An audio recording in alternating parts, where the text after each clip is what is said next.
కుంటిగా పుట్టిన, ఒక physically challenge గా పుట్టిన నా బేబీ నాకు కావాలి. నేను అబార్షన్ చేయించుకొని నేను ఫైట్ చేశాను. ఏ మంత్లో ఉన్నారు అప్పుడు? 3rd month.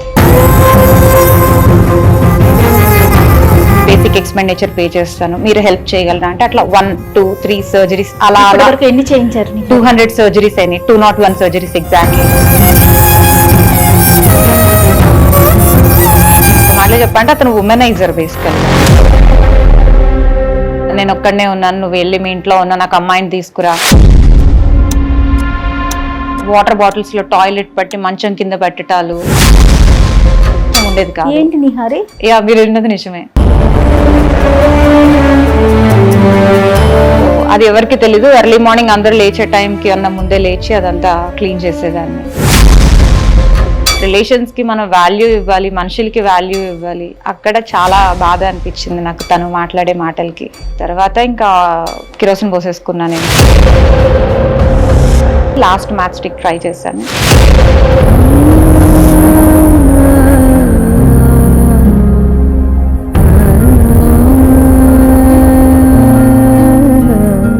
అది వైఫ్ అండ్ హస్బెండ్ మధ్యన ఏదైనా వచ్చిన డిస్టర్బెన్సెస్ అది మీ ఇద్దరు తేల్చుకోవాలి, కానీ మమ్మల్ని ఇన్వాల్వ్ చేయగలరు, మేము 3rd person అవుతాము అని చెప్పి మదర్ అనేసరికి అక్కడ నాకు సపోర్ట్ దొరకలేదే, ఒంటరి అన్న ఫీల్ వచ్చేసింది నాకు.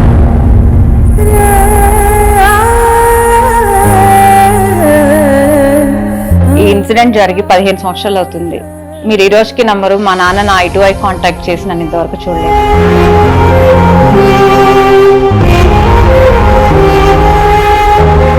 సర్వైవర్స్ అంటే ఏంటి, వాళ్ళకి ఎలాంటి ట్రీట్మెంట్ కావాలి, ఎంత ఎక్స్పెన్సెస్ అవుతాయి, వాళ్ళకి ఎలాంటి సైకలాజికల్ సపోర్ట్ కావాలి, అసలు ఫ్యామిలీకి ఎలాంటి మనం సపోర్ట్ చేయాలి, that is the most important thing. ఈ రోజు నా చేతులతో నేను తినగలుగుతున్నానంటే ఆవిడ పెట్టిన భిక్ష. సుమన్ టీవీ ప్రేక్షకులకి నమస్కారం, నేను మీ జయ. టర్నింగ్ పాయింట్ ఈ ఎపిసోడ్ని సమర్పిస్తున్న వారు టాట్మోర్, ద జాయ్ ఆఫ్ లర్నింగ్. 30 నిమిషాలలో నొప్పి లేకుండా వేడికో స్వయం చికిత్స, ఆవేశ హాస్పిటల్, హైదరాబాద్. చా అర్ధేచా కామేచా నాతి చరామి అని నమ్మి 3 ముళ్ళ బంధానికే పరిమితమై అదే బంధానికి బలయ్యి విధి కాల్చిన తనలాంటి వాళ్ళ జీవితంలో వెలుగులు నింపుతూ, అవమానించిన సమాజానికే ఆదర్శంగా నిలుస్తూ,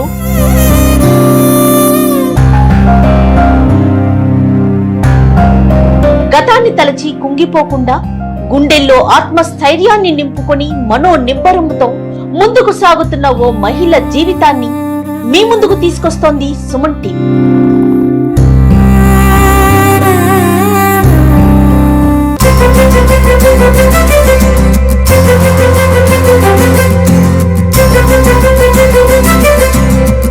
ఎలా ఉన్నారు నిహారి గారు? బాగున్నాను, మీరు ఎలా ఉన్నారు? సూపర్ అండి, ఫైన్. అసలు నిహారి గురించి ఒక్కసారి మన నాకు పరిచయం చేయండి. మాది అవనిగడ్డ, కృష్ణా జిల్లా. అవనిగడ్డ దగ్గర పులిగడ్డ అన్న విలేజ్. సో పెరిగిందంతా కూడా ఎక్కువ అమ్మమ్మ వాళ్ళ దగ్గర పెరిగాను విజయవాడలో. లైక్ అందరు ఆడపిల్లలానే very innocent and calm life అన్నమాట మాది. ఇన్సిడెంట్ ఎట్లా జరిగింది నిహారి? అసలు ఏంటి సమస్య, ఎక్కడ వచ్చింది మీ ఇద్దరికి, అతనికి మీకు? ఫస్ట్ నాది చిన్న ఏజ్, సో అరేంజ్డ్ మ్యారేజ్. నాకు ఏం తెలీదు, అంటే అత్తగారింట్లో ఎట్లా ఉండాలో తెలీదు, హస్బెండ్తో ఎలా మెలగాలో నాకు తెలీదు. సో ఇవన్నీ కొంచెం ప్రతి ఆడపిల్లకి కూడా అత్తగారింటికి వెళ్ళినప్పుడు ఆ వాతావరణంలో అడ్జస్ట్ అవడానికి కొంత టైం పడుతుంది. ఎగ్జాక్ట్లీ. అందులో చాలా పాంపర్డ్ కిడ్ని ఇక్కడ నేను. సో వెళ్ళి అక్కడ అడ్జస్ట్ అవ్వడానికి కొంచెం నాకు ఆ ఫ్లెక్సిబిలిటీ అన్నది లేదు అక్కడ. అంటే వెంటనే నీకు వంట రాదు, వెళ్ళిన వెంటనే నీకు ఆ పని చేయడం రాదు, ఈ పని చేయడం రాదు అంటే అట్లీస్ట్ నాకు కొంత టైం ఇవ్వాలి కదా. ఎవరి వైపు నుంచి ఉండేది? అత్తగారి వైపు? అత్తగారి తరపు నుంచి కొంత ప్రాబ్లం ఉంది, మెయిన్ హస్బెండ్ సైడ్ ఎక్కువ ప్రాబ్లం అన్నమాట. సో ఒక మాటలో చెప్పంటే అతను ఉమెనైజర్ బేసికల్. ఏదైనా యాక్సెప్ట్ చేస్తారు కానీ, అప్పులున్నా భరిస్తారు కానీ, లైఫ్ పార్ట్నర్ని ఇంకొక పర్సన్తో షేర్ చేసుకోవడం అన్నది ఏ ఆడపిల్ల కూడా అది డైజెస్ట్ చేసుకోలేదు. అందులో చిన్న ఏజ్ కాబట్టి అది ఇంకా హర్టింగ్గా ఉంది నాకు.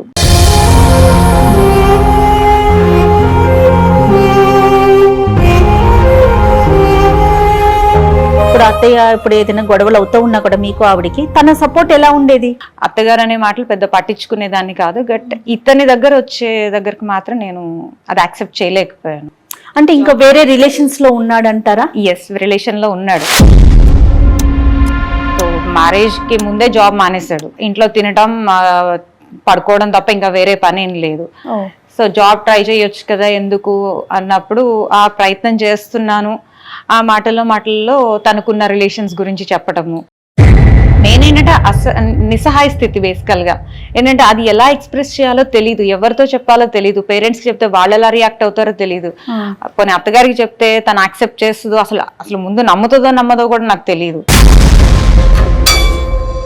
మెల్లమెల్లగా మా ఇద్దరి మధ్యన డిస్టర్బెన్సెస్ స్టార్ట్ అవ్వటము. సో దానికి తోడు వాటర్ బాటిల్స్లో టాయిలెట్ పట్టి మంచం కింద పెట్టటాలు, మా మదర్కి మా ఫాదర్కి డిస్టర్బెన్స్ అవుతుందని డోర్ ఓపెన్ చేస్తే అని, ఇట్లాంటి అటాచ్డ్ వాష్రూమ్ ఉండేది కాదు. ఏంటి నిహారి? యా, మీరు విన్నది నిజమే.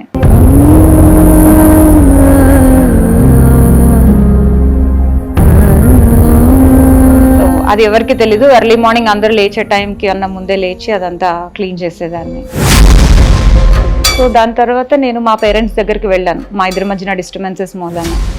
వెళ్ళినప్పుడు అప్పుడే ప్రెగ్నెన్సీ కన్ఫర్మ్ అయింది. కాల్ చేశాను, చెప్పాను ఇలా ఉంది అని. మంచి చెప్పుకోవాలి, చెడు చెప్పుకోవాలి, నేను మనిషిలో నా రెండు క్యాలిక్యులేట్ చేస్తాను. సో నన్ను ఎంత బాధ పెట్టినా నేను ఇలా ప్రెగ్నెంట్ అనగానే గబగబా వచ్చాడు, అన్ని రకాల ఫ్రూట్స్, చాక్లెట్స్ అన్ని తీసుకొచ్చి, నువ్వు హెల్తీగా ఉండాలి, జాగ్రత్తగా ఉండాలి, take care of your health అన్ని మంచి చెప్పాడు.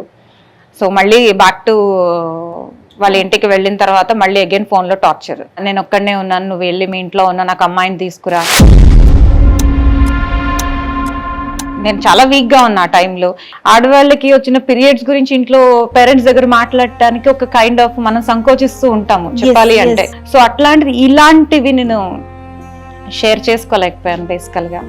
సో ఎప్పుడైతే ఈ ఫోన్ కాల్స్ ఇవన్నీ ఎక్కువగా వచ్చిందో, ఒక రోజు నేను మా మదర్తో చెప్పాను, నువ్వు అంటున్నావు కదా కాంప్రమైజ్ అవ్వంటున్నావు, ఏంటంటే బేసిక్ ఇన్ఫర్మేషన్ ఇచ్చాను తప్ప అంతకన్నా ఎక్కువేమి ఇవ్వలేదు, చెప్పలేదు. డెప్త్ గా చెప్పలేకుండా నేను ఫోన్ స్పీకర్ ఆన్ చేస్తాను, ఒక్కసారి విను నువ్వు మమ్మీ, అంటే నాతో ఎలా మాట్లాడతాడో మీతో ఎలా మాట్లాడతాడో తెలుస్తుంది మీకు అని చెప్పేసి స్పీకర్ ఆన్ చేస్తే మా మదర్ అన్నమాట ఒకటే, అది వైఫ్ అండ్ హస్బెండ్ మధ్యన ఏదైనా వచ్చిన డిస్టర్బెన్సెస్ అది మీ ఇద్దరు తేల్చుకోవాలి, కానీ మమ్మల్ని ఇన్వాల్వ్ చేయగలరు, మేము థర్డ్ పర్సన్ అవుతాము అని చెప్పి మదర్ అనేసరికి అక్కడ నాకు సపోర్ట్ దొరకలేదే, ఒంటరి అన్న ఫీల్ వచ్చేసింది నాకు.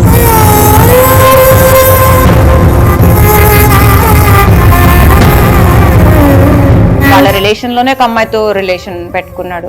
మనుషులకి అవసరాలు ఉంటాయి కొంతమందితో, ఆ అవసరాలు తీరాలి అంటే మనం మాట్లాడక తప్పదు అన్నాడు. రిలేషన్స్ కి మనం వాల్యూ ఇవ్వాలి, మనుషులకి వాల్యూ ఇవ్వాలి. అక్కడ చాలా బాధ అనిపించింది నాకు తను మాట్లాడే మాటలకి. తర్వాత ఇంకా కిరోసిన్ పోసేసుకున్నాను. వాళ్ళ ఇంట్లో మా ఇంట్లో ఉన్నప్పుడు డాడీ ఆ స్మెల్ కి డోర్ పగలగొట్టి లోపలికి వచ్చేసారు. ఒక బిడ్డకి జన్మనిస్తున్నామని తెలుసు మీకు, బట్ కానీ ఆ సిచ్యువేషన్ ని హ్యాండిల్ చేయలేకపోయారా? ఎలాంటి సిచ్యువేషన్ వచ్చా యూ వోంట్ బిలీవ్, నేను బెడ్ మీద ఉన్నా, నాకు కంప్లీట్లీ బర్న్స్. డాక్టర్ అన్న మాట ఒకటే, బేబీకి ఎఫెక్ట్ అవుతుంది, ఈ అమ్మాయి ప్రాణానికి ఎఫెక్ట్ ఉందంటే నేను డాక్టర్తో అన్నమాట ఒకటి, కుంటిగా పుట్టినా, ఒక ఫిజికలీ ఛాలెంజ్ గా పుట్టినా నా బేబీ నాకు కావాలి, నేను అబార్షన్ చేయించుకొని నేను ఫైట్ చేశాను. ఏ మంత్ లో ఉన్నారు? 3rd month. 49 match sticks try చేశాను నేను, అది ధైర్యం సరిపోలేదు. లాస్ట్ మ్యాచ్ స్టిక్ మా మదర్ వచ్చి డోర్ కొట్టారు, ఎంతసేపు ఇంకా స్నానము, బాడీ ఎవాపరేట్ అయిపోతుంది, అది మొత్తం అంతా కిరోసిన్, అది నువ్వు బయటకు వచ్చేసాయంటే కిరోసిన్ పోసుకున్న తర్వాత 2.5 hours మదన పడ్డాను అనమాట. తర్వాత మ్యాచ్ బాక్స్ అయిపోయింది, ఇంకా లాస్ట్ మ్యాచ్ స్టిక్ ఉంది. డోర్ ఓపెన్ చేసి మమ్మీ జస్ట్ అలా టర్న్ అయింది. ఇంకెంతసేపు వాళ్ళకి తెలీదా మీరు కిరోసిన్ పోసుకున్నారు? పోసుకుని తెలుసు, అందుకే కదా డాడీ లోపలికి వచ్చింది, స్నానం చేయని పంపించింది. ఆ 1 hour డాడీ మాట్లాడారు. ఇక లాస్ట్ మ్యాచ్ స్టిక్ ట్రై చేస్తాను అని చెప్పి మమ్మీ జస్ట్ హార్డ్లీ మీకు నాకు ఉన్నంత డిస్టెన్స్ ఉంది మా మదర్కి నాకు, తను బ్యాక్ టర్న్ అయింది. లాస్ట్ మ్యాచ్ స్టిక్ ట్రై చేశాను.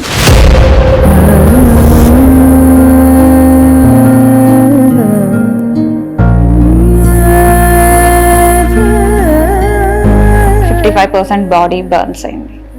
కానీ భగవంతుడు నాకు ఇచ్చిన ప్లస్ పాయింట్ ఏంటంటే, నా శరీరం కాలిపోయింది, నేను ఇలా అయిపోయాని అన్న ఆలోచన ఈ రోజుకి రాదు, ఫ్యూచర్లో కూడా రాదు.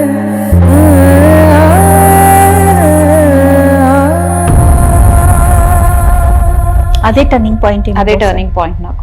బర్నింగ్స్ నుంచి అతనికి మెసేజ్ వెళ్ళిందా మీకు ఇట్లా జరిగిందని? డాడీ వాళ్ళు కాల్ చేశారు. నేను ఆల్మోస్ట్ 3 days 4 days కోమాలో ఉన్నా. నాకు అసలు ఏం తెలియదు, నేను అన్కాన్షియస్లో ఉన్నా. నేను ఎగ్జాక్ట్లీ July 8th జరిగింది ఇన్సిడెంట్.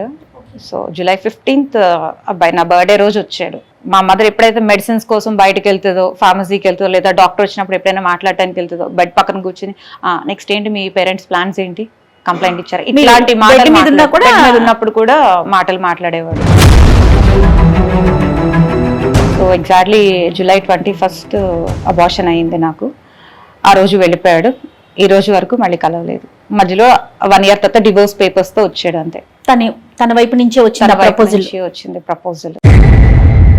సో ఎప్పుడైతే తమ్ముడు బట్టలు వేయటానికి నాకు హెల్ప్ చేయడానికి దగ్గరకు వచ్చేవాడు, బేర్ బాడీతో ఉండేదాన్ని, వాడికి ఏం తెలీదు. ఆ చిన్న చిన్న చేతులతో పక్కకు వచ్చి అక్క నాకు చాక్లెట్ ఎప్పుడు కొని పెడతావు, అక్క బయటకి ఎప్పుడు తీసుకెళ్తావు అన్న మాటలు చాలా బాధ అనిపించింది అనమాట. అరే నేనేంటి ఎంత వయసు వచ్చి ఇంకా వాళ్ళతో చేయించుకునే స్టేజ్ వచ్చింది నాకు, నా కాళ్ళ మీద నేను నిలబడాలి అన్న థాట్ అప్పుడు మైండ్లో పడింది అనమాట. సో దాని నుంచి నేను బయటకు రావాలి అంటే నేను ఆబ్వియస్లీ ఇన్స్పైరింగ్ వీడియోస్ చూడటము, సంథింగ్ ఏదో ఒకటి నా మైండ్ నేను డైవర్ట్ చేసుకోవాలి. అప్పుడు సమ్వన్ ఛానల్లో టాబూ అని ఒక ప్రోగ్రామ్ వచ్చేది. I love that program. So వరల్డ్లో ఎక్కడైతే ఇలాంటి డిఫరెంట్ కాజెస్తో ప్రాబ్లమ్స్తో బాధపడుతున్నారో ఆ ప్రోగ్రాంలో చూపించేవాళ్ళు అనమాట. midnight 2 o'clock ఆ ప్రోగ్రామ్ కోసం అని మెలకు ఉండి అది చూసి వాళ్ళ లైఫ్తో కంపేర్ చేస్తే నేను బెటర్ పొజిషన్లో ఉన్నాను కదా. మీ టర్నింగ్ పాయింట్ తమ్ముడితోనే మొదలైంది. ఎప్పుడైతే తను మీకు తీసుకొచ్చి డ్రెస్ వేయటం కానీ, లేకపోతే అక్క నాకు అది కొనిస్తావా ఇది కొనిస్తావా అన్నప్పుడు కదా మీ సిచ్యువేషన్ లో చేంజ్ వచ్చింది. ఏం మాట్లాడాడో చూద్దాం, నేను ఎందుకు రివీల్ చేయటం. నేను నాకు తెలిసి తెలియని వయసులో అక్కకి అలా బర్న్ యాక్సిడెంట్ అయింది. తను అలా చాలా ఇబ్బంది పడింది. అంటే తను అలా బెడ్ మీద ఉండడం, చాలా సర్జరీస్ జరిగింది. మా ఫాదర్ కూడా చాలా కష్టపడ్డారు తనను కాపాడటం కోసం. తర్వాత తనకు ఆలోచన వచ్చింది, ఇలా ఒక ట్రస్ట్ పెట్టాలి, నాలా చాలా మంది ఉన్నారు జనాలు, బయట మనుషులు చాలా మంది ఉన్నారు, వాళ్ళకి హెల్ప్ చేయాలి అని తన ఒక చిన్న థాట్తో ఇలా BSMS ట్రస్ట్ అనేది స్టార్ట్ చేసింది. నాకు చాలా హ్యాపీగా ఉందన్నమాట. ఎందుకంటే నేను ఇంకా వేరే వాళ్ళ దగ్గర నుంచి మోటివేషన్ తీసుకోవాల్సిన పని లేదు. అంటే చూడడానికి నాకు బేసికల్గా వాడిని చూస్తే నాకు మాటలు రావు. వాడే నా వీక్ పాయింట్ చెప్పాలి అంటే, నా స్ట్రెంగ్త్ వాడే. అయితే అమ్మ వాళ్ళతో నేను మాట్లాడాను, వాళ్ళ దగ్గర నుంచి ఒక చిన్న ఏవి తీసుకున్నాను మీ గురించి. ఓకే, సో మీరు ఓకే అంటే మనం ప్లే చేద్దాం. Yeah please. తనలాంటి వాళ్ళందరినీ మంచి స్థితికి తీసుకురావాలి, గాయాలు పడిన వాళ్ళందరికీ మంచి చేయాలన్న ఉద్దేశంతో ప్లాస్టిక్ సర్జరీలు చేయిస్తూ సుమారుగా ఇప్పటికి 200 ఆపరేషన్లు సక్సెస్ఫుల్ గా చేయించి ఇండియాతో పాటు ప్రపంచ దేశాల్లో కూడా తన గురించి చెప్పుకునే విధంగా ప్రవర్తిస్తాం అన్నదంటే అది మాకు చాలా గర్వకారణంగా ఉంది.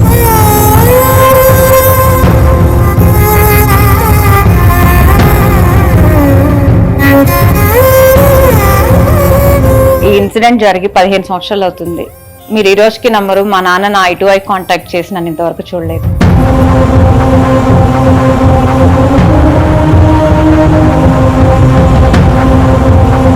ఎన్ని సర్జరీలు జరిగినాయి? ఇప్పటి వరకు 28 అయినాయి. మీకు ఎక్కడి వరకు బర్నింగ్ జరిగింది? నాకు upper part of my body, front part. ఎట్లా అండి మరి ఫైనాన్షియల్ గా? అంటే ఒక మిడిల్ క్లాస్ ఫ్యామిలీ నుంచి వచ్చారు, పిల్లని ఇలా వదిలేసుకోలేరు తల్లిదండ్రులు. ఎట్లా మీకు సర్జరీస్ దాకా ఎట్లా వెళ్ళారు? సో 28 సర్జరీస్ వరకు అయినాయి. అంటే ఇనిషియల్ స్టేజ్లో అంటే ఫ్రెష్ బర్న్స్ ఉన్నప్పుడు మమ్మీ వాళ్ళే ఫ్యామిలీ సపోర్ట్, కొంతమంది ఫ్రెండ్స్ ఇట్లా ఫండ్స్ రేస్ చేసి నాకు అప్పుడు ట్రీట్మెంట్ అది చేయించారు. ఓకే. అండ్ దాని తర్వాత వచ్చేసి పోస్ట్ బర్న్స్ వచ్చేసి అన్నీ కూడా నాకు ఫ్రీ ఆఫ్ కాస్ట్లో అయినాయి. 2012లోకి వచ్చేసరికి మా డాక్టర్ చూసి, నిహారి నువ్వు అందరు ఉమెన్లా లేవు, సంథింగ్ నీకేదో చేయాలన్న తాపత్రయము తపన కనిపిస్తుంది. సో నాకు హైదరాబాద్లో హాస్పిటల్ ఉంది, నువ్వు వచ్చి కావాలంటే నువ్వు అక్కడ చదువుకుంటూ నాకు హెల్ప్ చేద్దు కానీ అని చెప్పేసి. డాక్టర్ పేరేంటి? Doctor Lakshmi Salim, plastic surgeon. ఆ మేడం నా లైఫ్లో ఫస్ట్ గురువు అనుకోవాలి ఇంకా ప్లాస్టిక్ సర్జరీకి సంబంధించి. ఓకే. సో మేడం దగ్గర నేను అక్కడ జాయిన్ అయ్యి, సో అక్కడ వాట్ ఈస్ ప్లాస్టిక్ సర్జరీ అంటే బేసిక్ అసలు ఏంటన్నది తెలుసుకున్నాను. అప్పటికి మేడం నాకు సర్జరీస్ చేస్తూనే ఉంటారు. మేజర్ సర్జరీస్ అన్నీ కూడా ఆవిడే చేశారు. ఈ రోజు నా చేతులతో నేను తినగలుగుతున్నా అంటే ఆవిడ పెట్టిన భిక్ష.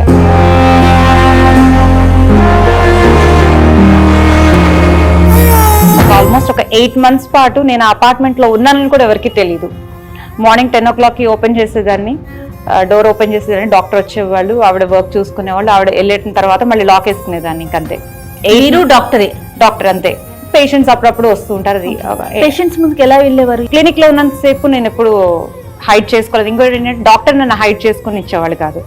అవును ఏముంది బర్న్స్ ఉన్నాయి, ఒక డాక్టర్ పాయింట్ ఆఫ్ వ్యూతోనే చూసేవాళ్ళు నన్ను అక్కడ. లేదు నువ్వు బయటికి రావాలి అని ఫస్ట్ నన్ను సపోర్ట్ చేసింది మాత్రం డాక్టర్. సో దాని తర్వాత 1.5 year ట్రైనింగ్ తర్వాత డాక్టర్తో అన్నా, డాక్టర్ నేను నా కాళ్ళ మీద నేను నిలబడాలి, సో నేను ఇద్దరు జాబ్ సర్చ్ చేసుకుంటానంటే యూ కెన్ అమ్మా అన్నారు. సో అప్పుడు అసలు రియల్ లైఫ్ అక్కడ స్టార్ట్ అయింది. అప్పుడు 2014లో జాబ్ లో జాయిన్ అయ్యాను as a plastic surgery counsellor గా. అప్పుడు నేను అప్పుడు నా professional plastic surgery counselling career అన్నది స్టార్ట్ అయింది అనమాట. సో అక్కడ కాస్మెటిక్ పేషెంట్స్ వస్తూ ఉండేవాళ్ళు. నోస్ కరెక్షన్ అంటారు, హెయిర్ ట్రాన్స్ప్లాంటేషన్ అంటారు, సమ్ అదర్ బాడీ కరెక్షన్స్ అంటారు. సో అప్పుడు డాక్టర్స్ తో డిస్కస్ చేసేదాన్ని అనమాట. అప్పుడు ఎగ్జాక్ట్లీ అసలు బర్న్ సర్వైవర్స్ అంటే ఏంటి, వాళ్ళకి ఎలాంటి ట్రీట్మెంట్ కావాలి, ఎంత ఎక్స్పెన్సెస్ అవుతాయి, వాళ్ళకి ఎలాంటి సైకలాజికల్ సపోర్ట్ కావాలి, అసలు ఫ్యామిలీకి ఎలాంటి మనం సపోర్ట్ చేయాలి, that is the most important thing. అప్పుడు నేను ఫస్ట్ టేకప్ చేసిన కేసు ఒక చిన్న బాబు శ్రవణ్ అని చెప్పి, వాడేదో టీవీలో ఫైర్ స్టంట్స్ చూస్తూ నోట్లో కిరోసిన్ పోసుకునేసరికి వాడికి రివర్స్లో వచ్చి బాడీ మీద పడిపోయింది. వాడి ట్రీట్మెంట్ కోసం అని చెప్పి వాళ్ళ ఫాదర్ ఇల్లు అమ్మేశారు. సో నేను మా డాక్టర్ని రిక్వెస్ట్ చేశాను, డాక్టర్ నెక్స్ట్ సర్జరీస్ ఉన్నాయి కదా మీరు ఏమైనా హెల్ప్ చేయండి అంటే, నీకు అన్నీ తెలుసు కదా, సో డాక్టర్ ఫీజు ఏం ఉండదు, బేసిక్ ఎక్స్పెండిచర్ నువ్వు పెట్టుకుంటే I'm ready to support you అని. ఎట్లా నిహారి మీరు ఎన్జిఓ ఏమన్నా రన్ చేస్తున్నారు, ఎట్లా సపోర్ట్ చేస్తున్నారు? ఫస్ట్ శ్రవణ్ కేసు టేకప్ చేసినప్పుడు ఏంటంటే ఎన్జిఓ స్టార్ట్ చేయలేదు, ఏదో నాకు చేత నేను హెల్ప్ చేద్దాము అనుకున్నాను తప్ప ఆ డెప్త్ సబ్జెక్ట్ నాకు తెలియదు అప్పటి వరకు. సో బిఫోర్ దట్ ఆల్సో నాకు ఎవరైనా బర్న్ సర్వైవర్స్ రోడ్ మీద కనిపిస్తే మీరు డాక్టర్ దగ్గరికి వెళ్ళండి, ట్రీట్మెంట్ చేయించుకోండి అని చెప్పేదాన్ని. వేరే సర్వైవర్స్ గురించి వాళ్ళ పెయిన్ షేర్ చేసుకునేవాళ్ళు. సో అట్లా కౌన్సిల్ చేసుకునేదాన్ని తప్ప ఇలా ఎప్పుడు రాలేదు. 2014లో ఆర్గనైజేషన్ రిజిస్టర్ చేశాను, కానీ ఏం చేయాలో తెలీదు, ఎందుకంటే ఆ బ్యాక్గ్రౌండ్ ఎవరికి తెలీదు. సో ఎలా ఫండ్ రేస్ చేయాలి, లేదంటే ఎలా హెల్ప్ చేయాలి, ఎలా విక్టిమ్స్ ని అప్రోచ్ అవ్వాలి ఏం తెలీదు. కానీ ఒక 1 year వరకు అసలు ఎటువంటి యాక్టివిటీస్ చేయలేదు. ఏదో క్లినిక్ వచ్చిన పేషెంట్స్ కి ఏదో చిన్న సిలికాన్ జెల్ షీట్స్ హెల్ప్ చేయడం, నాకు వచ్చిన శాలరీ నుంచే, బయట ఫండ్స్ కాదు. మళ్ళీ ఇనిషియల్ లో కొంతమంది మా ఫ్యామిలీ మెంబర్స్ ఒక 5,000 అట్లా హెల్ప్ చేసిన వాళ్ళతో చిన్నగా చేశాను. 2015-16 ఆ టైంకి వచ్చేసరికి ఒక షోలో శ్రవణ్ అన్న బాబుకి హెల్ప్ చేయడానికి వాళ్ళు ఇనిషియేటివ్ తీసుకున్నారు. అక్కడి నుంచి జనాల్లోకి రీచ్ అయ్యా నేను. ఓకే ఇలాంటి problem through media only. So media వల్లే ఇంతమందికి నేను హెల్ప్ చేశానంటే ఓన్లీ బికాస్ ఆఫ్ మీడియా. అక్కడ పీపుల్లోకి రీచ్ అయినప్పుడు డిఫరెంట్ పీపుల్స్ అప్రోచ్ అవటము, మీరు ఏదైనా స్టార్ట్ చేయండి అంటాం. ఆ టైంలో నేను వేరే డాక్టర్స్ టీమ్స్తో మాట్లాడటము, డాక్టర్ మనకి తెలిసిందే కదా మన medical field, basic expenditure pay చేస్తాను, మీరు హెల్ప్ చేయగలరా అంటే అట్లా 1, 2, 3 సర్జరీస్ అలా వరకు ఎన్ని చేయించారు? 200 సర్జరీస్ అయినాయి, 201 సర్జరీస్ ఎగ్జాక్ట్లీ. నిహారి గారు ఇప్పుడు ఇంతమంది పేషెంట్స్ కి సపోర్ట్ చేసి వాళ్ళ సర్జరీ దాకా తీసుకువెళ్ళాలి కదా, వాళ్ళ దగ్గర అంటే ఏదైనా ఛాలెంజెస్ ఫేస్ చేస్తున్నారా మీరు? ఫండింగ్ అన్నది ఎంత ఇంపార్టెంటో, పేషెంట్ కౌన్సిలింగ్ ఎంత ఇంపార్టెంటో, సర్జరీస్ వరకు వచ్చేసరికి అది చాలా పెద్ద ఛాలెంజింగ్. ఎందుకంటే డాక్టర్ వచ్చి కేవలం సర్జరీ మాత్రమే చేయగలుగుతారు, అక్కడ వాళ్ళు రెస్పాన్సిబిలిటీ తీసుకోరు. కానీ ఒక పేషెంట్ ని వాళ్ళ ఊరు నుంచి కౌన్సిల్ చేసి ఇక్కడ వరకు తీసుకురావడం ఒక పెద్ద ఛాలెంజ్. సో పేషెంట్ వచ్చినప్పుడు ఫస్ట్ కన్సల్టేషన్కి వస్తాం, అసలు వాళ్ళకి ఏ ప్రాబ్లం ఉంది ఏంటని అనలైజ్ చేయడానికి. దాని తర్వాత ఒక సర్జరీ డేట్ ఫిక్స్ చేస్తాము. సర్జరీ డేట్స్ ఇంకొక 1 week లో ఉంది ఇన్ఫార్మ్ చేద్దామనగా రెస్పాండ్ అవ్వరు. ఎట్లా అంటే ఒక్కొక్క పేషెంట్ ఒక 50 సార్లు 60 సార్లు చేస్తాం. రీజన్ ఎట్లా ఉంటుంది అంటే, ఎంత సిల్లీ రీజన్ అంటే, ఇంటి పక్క వాళ్ళు లేదంటే తెలిసిన వాళ్ళు, వాళ్ళకి నాలెడ్జ్ లేని పీపుల్ ఏం చెప్తారంటే, వాళ్ళు తీసుకెళ్తున్నారు వాళ్ళకి ఏమొస్తుందో, వాళ్ళకి ఏ రకంగా ఫండింగ్ వస్తుందో, లేదంటే ఏ రకంగా ఉపయోగం ఉందో, లేదు అంటే వాళ్ళు మీరు నమ్మేసి వెళ్తున్నారు, వాళ్ళు మీ ఆర్గాన్స్ తీసేసుకుంటే ఎట్లా, అయ్యయ్యో అని ఈ రకమైన తప్పుదోవలో వెళ్తున్నారు. వీళ్ళు డ్రాప్ అయిపోతారు. It's a very big challenge మాకు అది. ఫండింగ్ విషయంలో ఏమైనా ఇబ్బంది పడుతున్నారా present? We got a support from Karur Vaishya Bank. They are giving CSR activity. So మేము 3 years నుంచి CSR ద్వారానే చేస్తున్నాం కరూర్ వైశ్య. అండ్ కరూర్ వైశ్య వాళ్ళు సపోర్ట్ చేస్తున్నారని అనదర్ 2 MNC కంపెనీస్. అది లక్కీలీ వి గాట్ సపోర్ట్. ఈ కరూర్ వాళ్ళు రాకముందు వరకు కూడా నా గోల్డ్ తాకట్టు పెట్టి చేసిన రోజులు కూడా ఈ రోజుకి నేను అప్పులు కట్టుకుంటాను. మీ ఆర్గనైజేషన్ ద్వారా ఇప్పుడు ఎలాంటి బాండింగ్స్ కి మనం సర్జరీ దాకా తీసుకెళ్తారా? అట్లా ఏదైనా పర్టికులర్ గా ఏదైనా ఉందండి? Prevention is better than cure అంటారు. సో ఎర్లీ స్టేజ్ లో ఉన్నప్పుడే మనం సపోర్ట్ చేయగలిగితే ఇలాంటివి పోస్ట్ బర్న్ డిఫార్మిటీస్ అన్నది మనము దాన్ని మనం కంట్రోల్ చేయొచ్చు అని చెప్పి, సో దానికి కూడా హాస్పిటల్ స్టార్ట్ చేద్దాము అన్న ప్లాన్ లో ఉన్నాము. ఫ్రెష్ బర్న్స్ కి కూడా. Personal question, yeah please. మళ్ళీ మ్యారేజ్ చేసుకోవాలి అనే థాట్ ఉందా? ఉన్నాయి, కానీ నేనున్నాను అనే ఒక భరోసా ఇవ్వటానికి ఒక వ్యక్తి అయితే అవసరం కదా. అటువైపు ఆలోచిస్తే బాగుంటుందేమో. నా పర్సనల్ సజెషన్ అండి ఇది. ఉంటుంది, ఇంకా అంత భగవంతుడి దయ. ఖచ్చితంగా. సొసైటీకి ఏం చెప్పాలనుకుంటున్నారు? 24 గంటలు అదే జీవితాన్ని తలుచుకుని బాధపడేదానికన్నా ఒకసారి బయటకు వచ్చి ప్రయత్నం చేయండి. అండ్ వాళ్ళు బయటకు వచ్చి మాట్లాడితే గానీ సొల్యూషన్ దొరకదు. And coming to burn survivors, ఎల్లకాలం ఎవరు మీ తోడు ఉంటారు, ఎవరు వచ్చి మీకు భోజనం పెట్టరు. మీ కాళ్ళ మీద మీరు నిలబడాలి. మీకు ఏదైతే అంగవైకల్యం ఉందో దాన్ని భగవంతుడు ఇచ్చిన గిఫ్ట్ కింద మీరు ఎందుకు తీసుకోరు? అది మీరు యాక్సెప్ట్ చేయాలి. మనకి భగవంతుడు జ్ఞానం ఇచ్చాడు, మాట్లాడే శక్తిని ఇచ్చాడు, మేధాశక్తిని ఇచ్చాడు. దాన్ని యూటిలైజ్ చేసుకుని చేతనైతే నలుగురికి హెల్ప్ చేయండి, లేదా మీ కాళ్ళ మీద మీరు నిలబడండి. ఫ్యూచర్ లో నిహారి గోల్ ఏంటి? నా గోల్ అంటే నాకు హాస్పిటల్ స్టార్ట్ చేయాలని నా డ్రీమ్. తప్పకుండా అండి. మీకు ఆ ధైర్యాన్ని, శక్తిని ఆ భగవంతుడు ఇవ్వాలని సుమన్ టీవీ తరపున మనస్ఫూర్తిగా కోరుకుంటున్నాను. Thank you so much. Much. Thank you.